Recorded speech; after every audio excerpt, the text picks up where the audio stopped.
9 నాణ్యాలను ప్రసాదించింది కదా నాన్న లక్ష్మీబాయికి.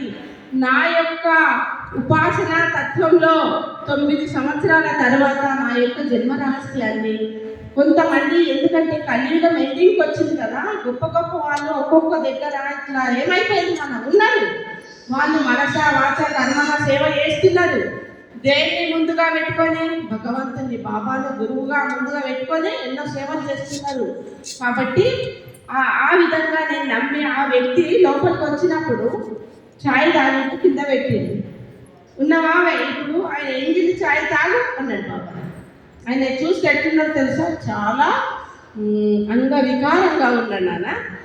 అంటే అదంతా కాదు, తన లోపల ఉన్నది ఏంటి నాన్న, ఆత్మనే, బ్రహ్మ పదార్థమే.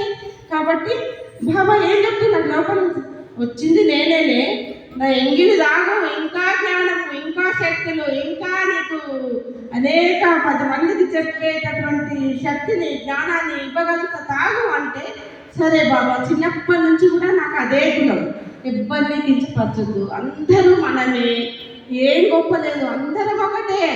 ఇక్కడ అందరిలో ఉన్నది ఆత్మ పదార్థమే, కానీ దాని యొక్క శక్తి తగ్గించుకొని ఒక మానవుడు రాక్షసుడు అయిపోయింది.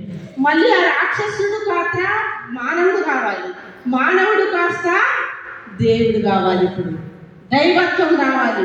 మరి 3 దేవతలు ఉన్నారు, భగవంతుడు ఉన్నాడు.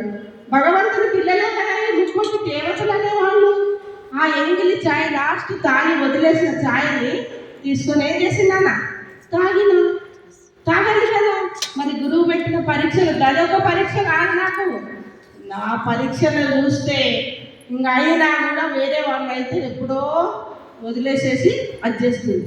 కానీ ఇక్కడ స్వచ్ఛమైన ప్రేమను పొందిన తర్వాత ఆ తల్లిని వదులుతాం. నాన్న ఎన్ని బాధలు వచ్చినా కూడా స్వచ్ఛమైన ఆ స్థితిని మనము పొందినప్పుడు ఆ భగవంతుని మనము విడవలేము. కాబట్టి చాలా తక్కువ అనిపిస్తుంది నాకు. అంటే ప్రతి న్యూస్లో వింటున్నాం కదా నాన్న, అయిపోయిందిగా బాబా దిగొచ్చే సమయం ఆసన్నం అవుతున్నది కాబట్టి ఇలాంటి దుస్థితులు కలుగుతున్నాయి. పాటుగా ఉండి ఆనందించే వాళ్ళు ఏమంటారు, రహస్య యోగులు అంటారు వాళ్ళు. ఆ రహస్య యోగి యొక్క జన్మ రహస్యము నాకు బాబా చెప్పడం జరిగింది నాన్న.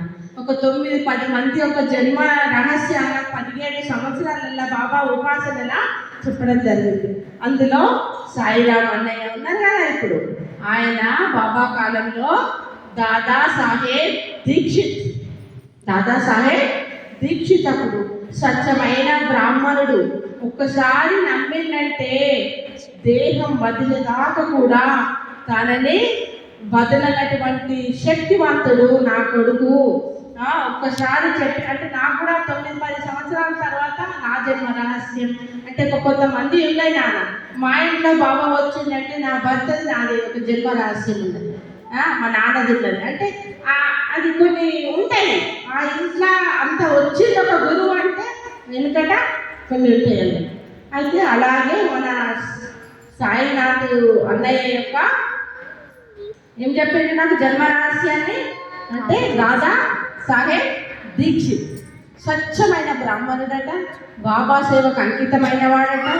9 మాసాలు తన యొక్క సేవలో ధ్యానం చేయబట్టి ధ్యానం. ఆయన కళ్ళు కూడా ఎట్లుంటాయి నాన్న, నాకు అప్పటి వరకు కూడా ఎన్నోసార్లు వచ్చినా నేను బాబా గుడికి. తన జన్మ రహస్యం తెలిసిన తర్వాత తన కళ్ళని అబ్జర్వ్ చేసినప్పుడు ధ్యాన స్థితిలో ఉన్నట్టుగానే కనిపిస్తాయి. ధ్యానం చేయకుండా కూడా తన కళ్ళు ఎట్లుంటాయి నాన్న, ధ్యాన స్థితిలో ఉన్నట్టే కనిపిస్తాయి. ఎందుకంటే యోగులు ఏం చేస్తారు, పైకి చూస్తారు. అంటే ఆత్మ స్టేజ్లో వాళ్ళ యొక్క స్థితి అనేది ఉంటున్నది. అంటే ఆ జన్మలోనే అంత సేవలు చేసి ఇంకేమో తక్కువైంది కాబట్టి ఇక్కడ మళ్ళా ఈ జన్మ కోసం కూడా భగవంతుడు ఏం చేసింది, తనకు ఈ జన్మను ప్రసాదించి ఎన్ని కోట్లు కాదు పెద్ద పెద్ద మినిస్టర్లు అయినా కూడా ఈ ఆధ్యాత్మిక సేవకు అంటారా, నిజంగా చెప్తున్నా. ఎందుకంటే ఎన్నో కోట్లు సంపాదిస్తాం, కానీ ఈ ఆధ్యాత్మిక సేవ ద్వారా, ఆధ్యాత్మికం అంటే ఏంటి, ఆత్మికము అంటే ఆధ్యాత్మికము, ఆ ఆధ్యాత్మికంలోనే ఆత్మ యొక్క ఆనందము, ఆత్మ యొక్క విద్య అనేది దాగబడి ఉన్నది.